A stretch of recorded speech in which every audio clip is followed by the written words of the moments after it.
Guys, meron ding lechon ang Korea, tingnan nyo. Meron din siyang kasamang sibuyas pagka i-serve nila. Tapos sili na green. Tingnan nyo yung skin, oh. Medyo crispy din naman, pero hindi talaga tulad sa atin na napaka-crispy. Tapos isaw-saw mo dyan sa kanilang sawsawan ng Korea yan. Masarap din siya guys, parang Pilipinas din, maalinamnam. Bali ganyan na baboy guys, maitim siya. Ang maitim na baboy dito sa Korea is medyo mahal. Tapos pagka litsunin siya, ganyan lang siya, tsadong or makina lang yung gumagana para siya ay iikot. Kalahati lang ang ginawa nila guys para maluto talaga siya lahat. Medyo malaki ito na baboy guys. Parang na siya parang baka na sa atin.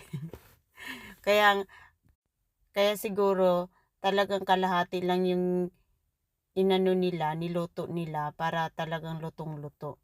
Tapos pagka mag-order ka guys, saka lang sila magkakat niyan. Hindi nila hinahain lahat para hindi siya lalamig. Tulad niyan, may nag-order, kumuha lang si Ajushi ng konti para i-serve niya. Tapos tingnan mo yung ilalim, meron din siyang uling. Ayan, nakaserve na siya sa amin guys, kaya ganyan na yung forma niya. Pagkakainin mo siya, meron siyang kasamang sibuyas, tapos sili na green, para mas lalo siyang sumarap. Tapos isawsaw mo dun sa sawsawan nila. Meron din yung hipon guys, hindi ko lang na-videohan. May hipon na medyo maalat. Tapos yun, nag-order kami niyan guys. May free sila na kimchi at saka yan, in-order namin yan noodles. Napakasarap din niya. Parang Pilipinas din. Nag-cheers pa kami. Coke lang yan guys. Pero masyadong yung taba niya medyo makapal. Kaya kailangan mo talagang lagyan siya ng mga gulay-gulay. Yung ilalim guys, gulay yan. Kailangan mo talaga siyang lagyan ng gulay para hindi mo masyadong maramdaman yung taba niya. Tapos with kimchi na din. Kasi syempre, yan yung pampawala ng umay. Tuwing mga may festival guys, yan yung laging siniserve nila. Isa yan sa siniserve. Pagka may flower festival, or di kaya kahit anong festival dito sa Korea.